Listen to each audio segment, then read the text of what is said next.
miarabantsika rehetra zay manaraka ny fandarana tsy maleny sampona amin'izao fotoana izao.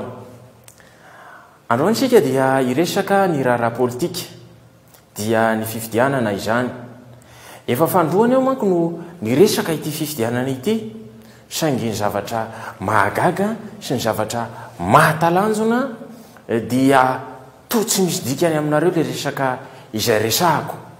Tsy tafita mihitsy ny afatra fa ireo samponako madinidinika no tena mby ao an-tsainy tsirairay avy. Taka zany ny resaka Vilahy Elizabeta, eo ihany koa ny resaka triple E, ary eo ihany koa ny resaka pesta. Zany zavatra mahoraka. Fa ny resaka izay ataoko to tsy misy mite alala mihitsy.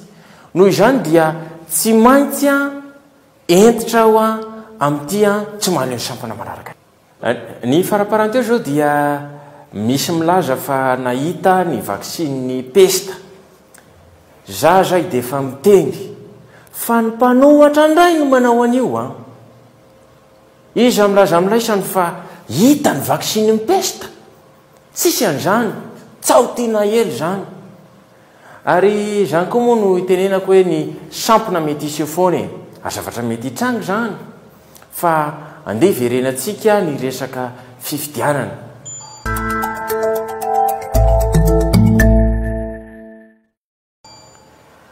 Raha resaka kandida rotsaky n'ireo kravaty manga dia hiteny aminareo sao dia misy mieritreritra ny androtsaka olo-kafe eo ianareo mikravaty manga reo.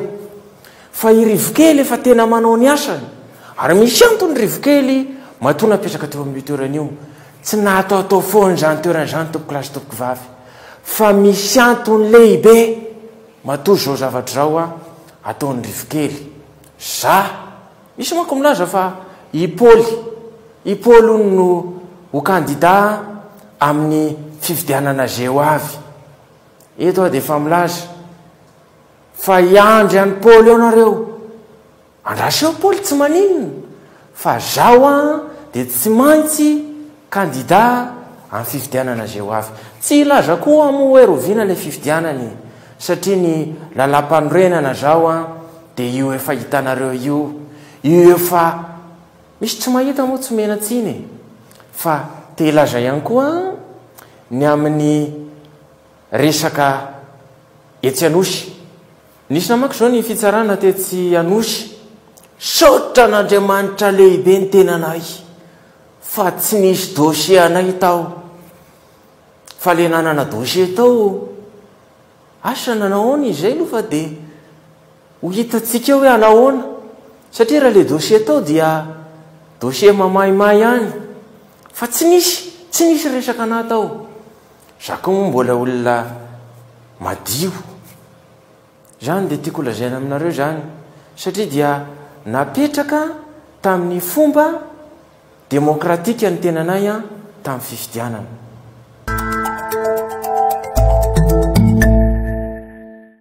Somary verenako kely ny resaka lalam-panorenana. Ny tena tsara dia andeha ny hevitro mihitsy no avoakako ao anatin'izay lalam-panorenana izay. Ho ampahafantariko aminareo ny zavatra tiako lazainy ao anatin'io lalam-panorenana izay kitikitiako. Ho lazaiko aminareo ny hevitro. Ndao anie arahantsika kely raha misy reportage izay azon'ny teknisianina alefa dia andao jerentsika kely izay reportage izay.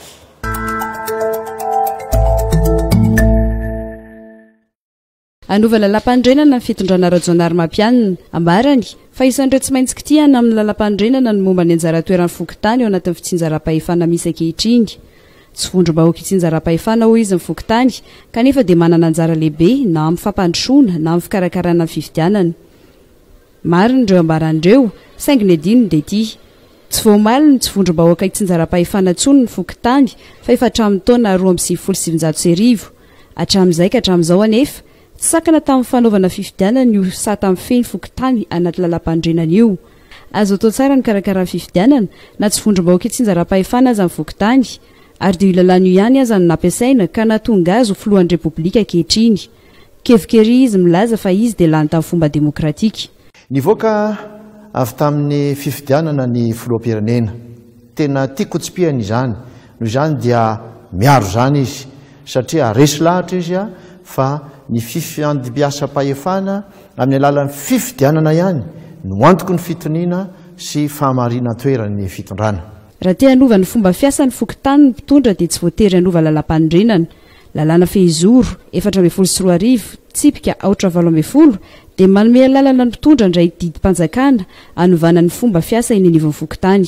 Tetika politika hafa ny kendrena amin'ny dido hanova lalam-pandrenana. Ireto ireo tetika ireo. Voalohany, ny ampitarazoka amin'ny fifidianana izay filohan'ny repoblika mba hiemotra aorianan'ny 2024.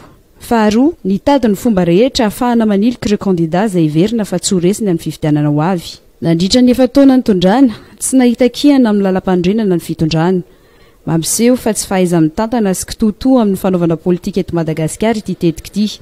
Marihana fa vola be mitetina 7 miliara ariary no lany raha hikarakara fitsapakevim-bahoaka izany sika malagasy.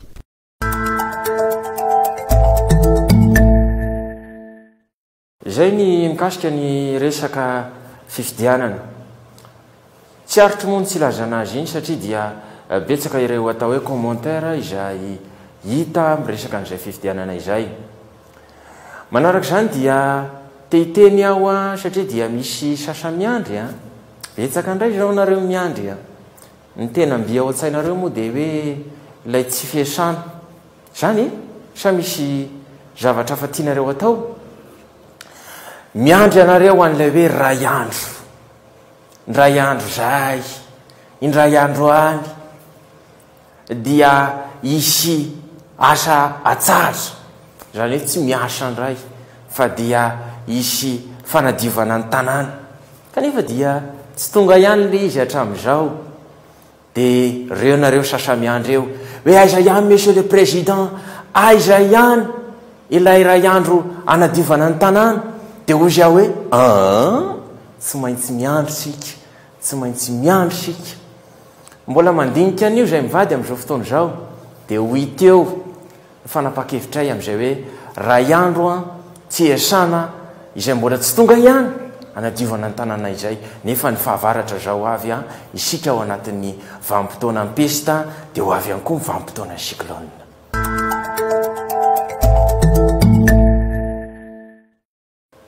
Amaranantsika azy dia misy surprise teneniko aminareo.